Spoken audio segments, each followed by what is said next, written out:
Today we're going to be taking a look at the Onslaught competitive game mode. This is Wargaming's attempt at a competitive game mode in World of Tanks. There are significant rewards, but it is truly a grind. Today I am thinking about playing the Super Conqueror, but at the last moment I'm going to swap to the Strv 103B, and soon in this replay you're going to see exactly why. A few things you need to know about this game mode. It is 7 versus 7. And what really differentiates it from the random queue is two things. The first thing is you have your abilities. So every tank has its own unique class ability. Certain assault tank destroyers have different abilities than certain, let's say, tank destroyers.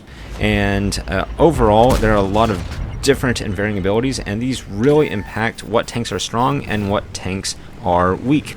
There are a few abilities that are just, it feels like, game breaking, and there are several abilities that are just pretty weak or lackluster overall. Scattered around the map, you also can pick up additional abilities that are available to everybody. You can get the Artillery Strike, which does 350 damage to anybody caught in that radius, and you are also able to pick up, these are going to be these spotting relays, which allow you to see where everybody is on the map for just a split second. The second thing that makes this game mode unique is that Wargaming will mess around with the parameters of what's going on around the map or with tanks. And so, for example, in this iteration, tanks are much more accurate overall. Everybody has more health, and if you get spotted, you only are spotted for 3 seconds, and that makes a massive difference to something like this, the Strv 103B. So the Strv has very good camo, and when you're playing it, generally if you shoot you get spotted, and then you're lit for 10 maybe 12 seconds depending on the enemy's skills. However, in this game mode you can fire. If you're in a bush, you'll be unspotted in just 3 seconds, and this combos incredibly well with the Strv's ability. On my 7 key, I will hover over it right now, you have Bullseye, which gives you, at max level, for 20 seconds you get perfect accuracy, and your damage, if you're not spotted, goes up to 35%, plus 35%, and so check right here at this moment, at 7:53, I am at 1400 damage, and in the next 50 seconds I'm going to do some mind-boggling damage per minute. Right now, 1400 damage, and let's see just how incredible this farm is about to be. My team is down by 4,500 hit points, and I am nearly single-handedly going to bring that back right now.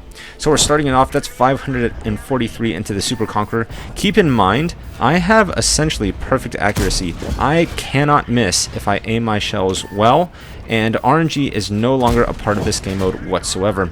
Also, I have Hermitrak, the Super Conqueror. I'm going to put in another shell right here, and then he wises up and he gets out of dodge. And so now I'm just hoping that somebody's going to poke, and make a mistake. And with perfect accuracy, you can make those pixel shots with absolute ease. Keep in mind, every 3 seconds I'm getting unspotted, and because these players are running Super Conquerors, I am able just to farm them up. They don't have a chance of penetrating me. They would have to hit a pixel shot. I'm going to put in a shell here. Unfortunately, I don't know how I bounce his side turret ring, but it's not going to matter too much, because right here, take a look at the clock. That was 50 seconds, and I did over 4,000 damage in that moment. And now the game has completely turned. We've lost several tanks, but now the enemy is down to 1,500 hit points, and we have a 2,000 hit point advantage, and I have all of those hit points. A lot of people just do not appreciate Strv players in this game mode, and I can certainly understand why. If you're the sort of Strv player who just camps in the back and doesn't help the team, then you may get to farm some damage up at the end of the game, but what great Strv players are able to do is maximize their damage per minute, figure out where the enemies are going to foolishly poke around, and you can rack up more damage than almost any tank in the game. Right here I'm getting aggressive. I know I've got to support my team while they're still alive. I shut down one Super Conqueror. I'm going to put in another shot, and because he's got a low caliber gun, he's going to have difficulty penetrating me. He actually misses, and so I know I've got the reload on him, and I shut him down.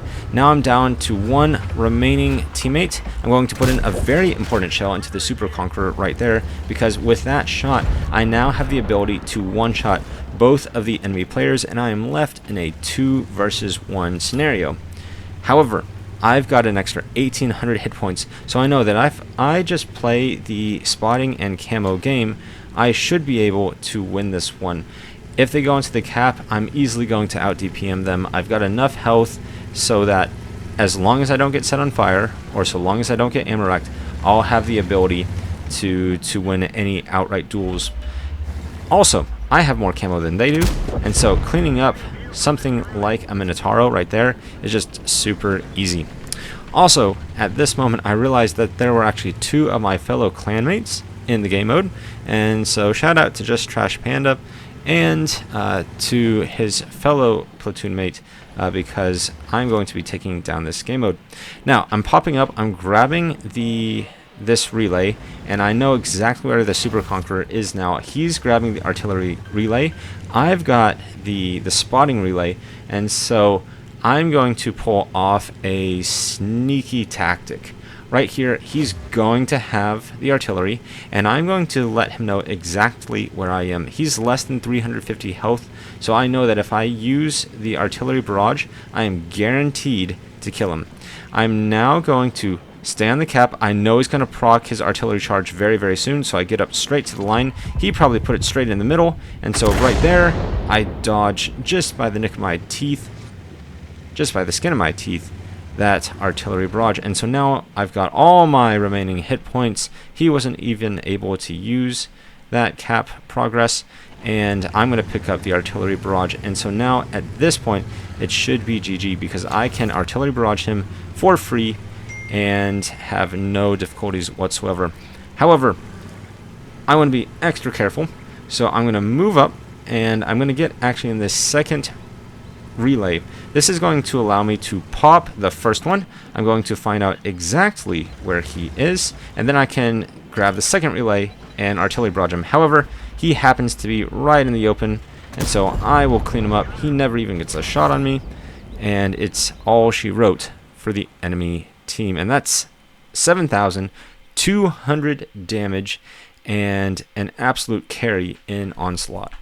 Let's take a look at the post-game results. I end up with 7,200 damage and 5 kills, and you have to keep in mind that this is actually in a 7-player game, so I ended up killing 5 of these 7 enemy players, and although I fired pretty much nothing but gold all throughout, the credit income in this game mode actually seems to be fairly decent, and so I do end up with a 68,000 credit profit.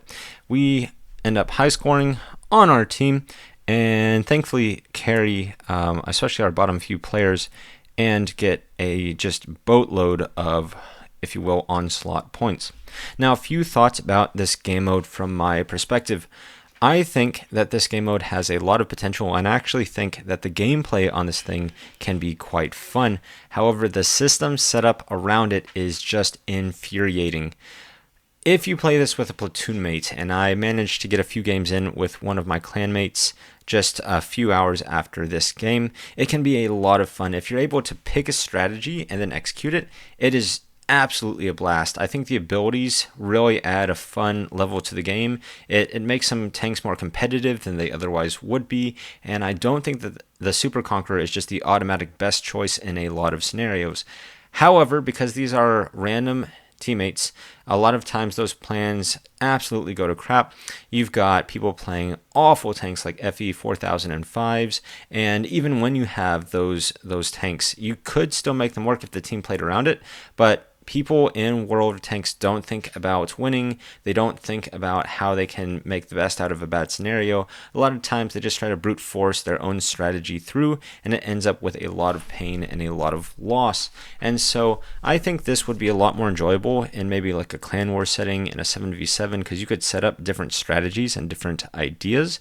I like that they've added new maps into this iteration, but I don't think that it's the best with random players. I would also add on to that the point system is just infuriating. For example, take a look at this top scoring Super Conqueror. He fires 16, he penetrates 12, he had excellent marksmanship, he got 2 kills, and at the end of the day, he definitely deserved a lot more credit than you could say some of our bottom players.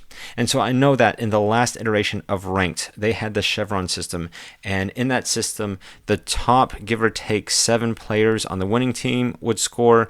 The top enemy player would get, I believe, a chevron, and then the bottom players on the winning team got nothing, and the bottom players on the losing team lost a whole bunch.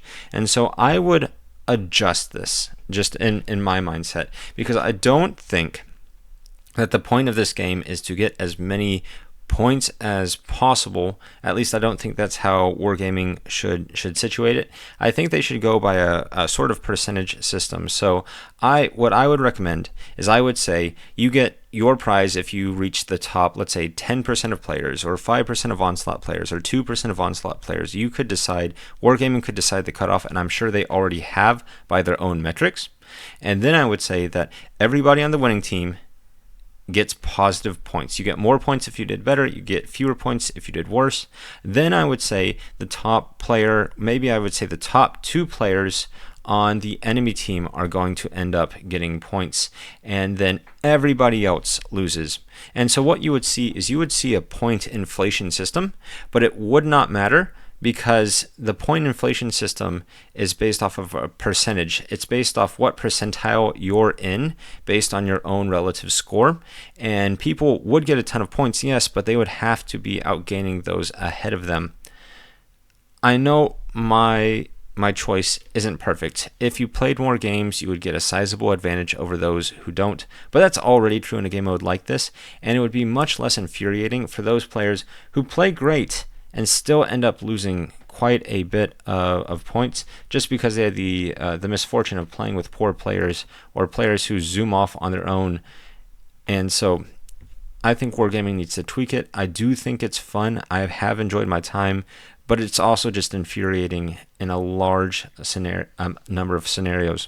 I would also add that give different players or different tanks a chance, and if you have different or unique tanks, then try to play around that. If you're low on Super Conquerors, you're probably not going to win the ridge line fight. If you're heavy on tank destroyers, you're probably going to have to let them snipe and provide cover fire. And because people are so brain dead in this game mode, you can win a lot of these matchups if you just play intelligently with your team. With that said, thank you so much for watching, and Lad out.